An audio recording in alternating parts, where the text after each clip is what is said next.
Hi. Morning, Casey. Thanks for coming live. Good to see you here. I know you've been busy with a new house, a new grandchild. So tell me what you are teaching or maybe working on today if it's not teaching. So I have 3 Outschool classes coming up. And hello, Rebecca.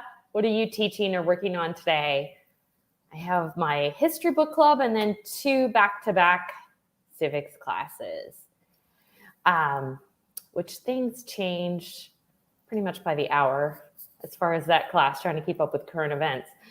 Okay, so there were emails since last time I went live. I went live last week on Thursday just because I had a schedule conflict on Tuesday. So it's been a little less than a week, but there was one email and I had it ready to go and now it's refreshing.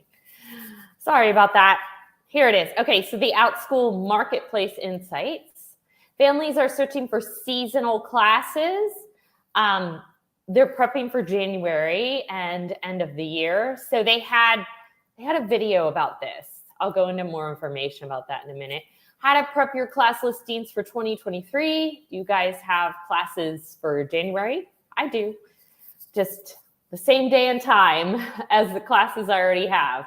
I'm going to move everybody over, but it allows people who are specifically looking for January to sign up.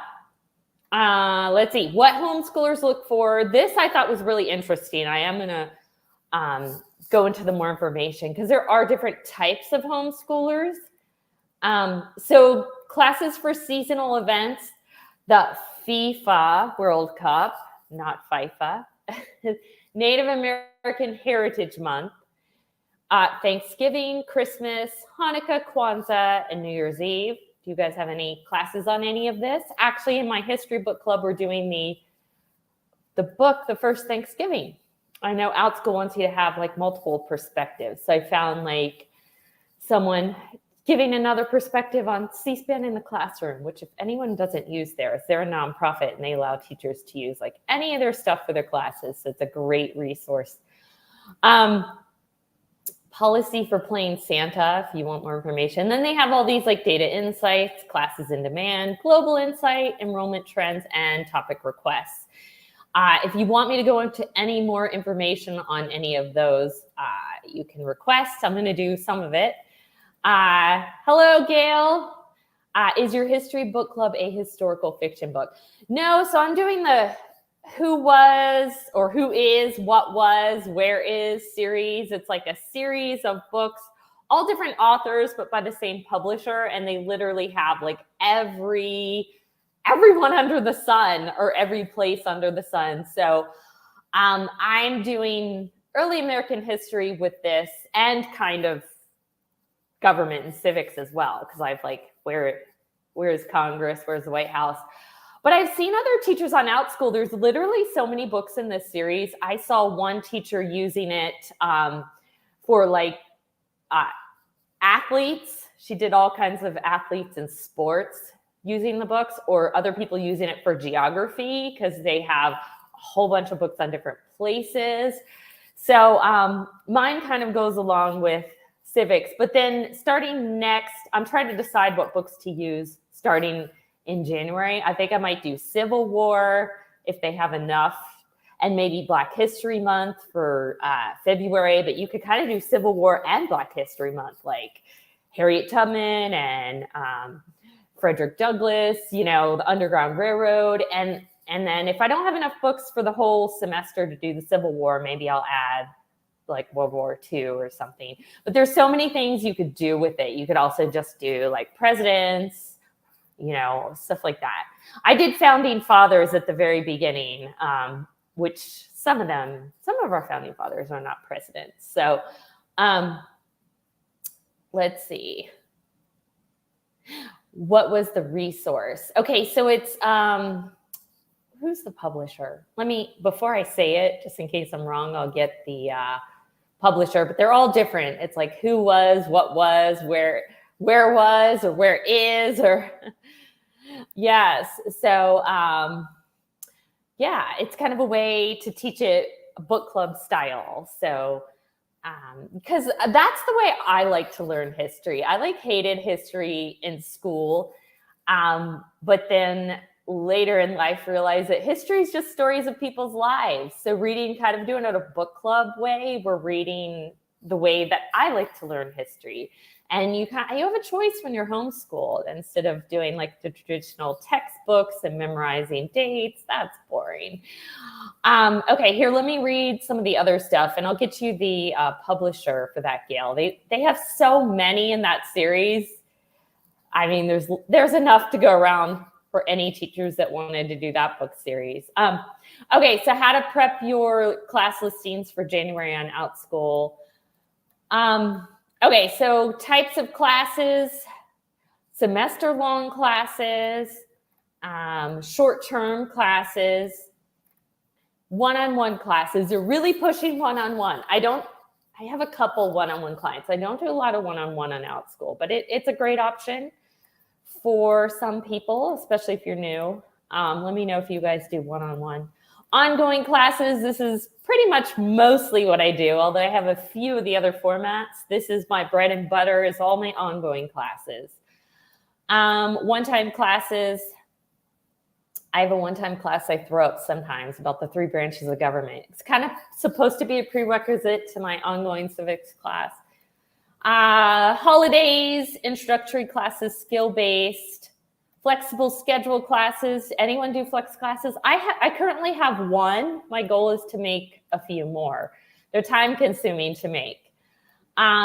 Tips and strategies for increasing enrollments, create and request new listings early, expand your teaching horizons, schedule sections 4 to 12 weeks in advance, pick a time that works for you and your family, market. Anyways, ways to increase bookings. So they have different things. They're talking about the ACE thing again. Anyone doing that? So let's see if you guys have any comments on those things. I've been brainstorming January classes. Okay. Personally, I'm kind of done with the new classes. As you know, I was addicted to creating new classes when I first started. And trying to figure out how to schedule some winter camps. So next week for Thanksgiving, I find my own students are busy. So I take off from my ongoing classes and schedule, I have a 2-day video camp. I scheduled that. I did pick up one half day at my video job. So sometimes I do other things too. My private school's also off.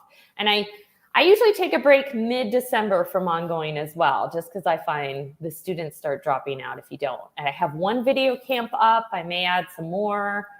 And then my video job gave me a few. Okay, so here, I'll share some more, and then I'll look at what you guys are saying in the chat. Okay, peek behind the curtain.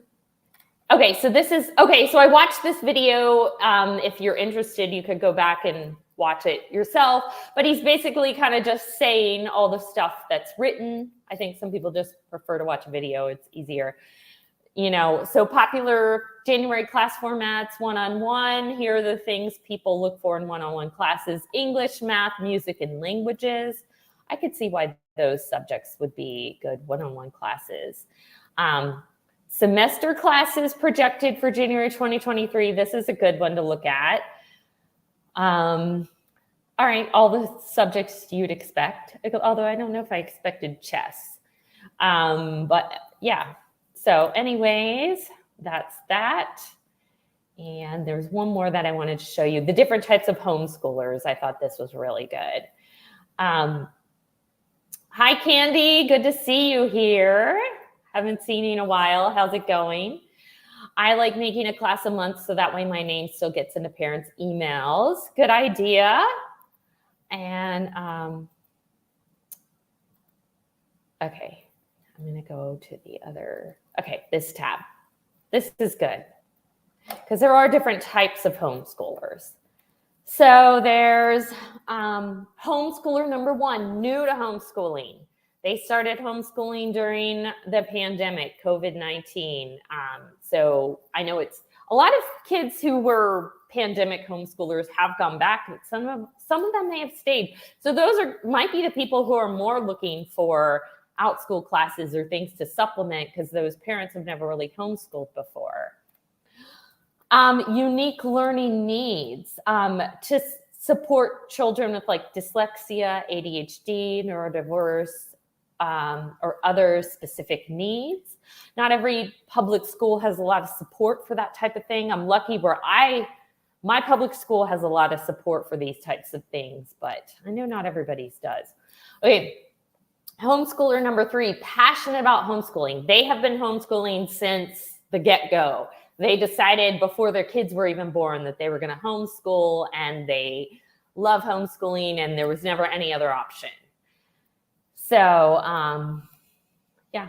And they do like a learner-led approach to education and the ability to deep dive into subjects that interest them.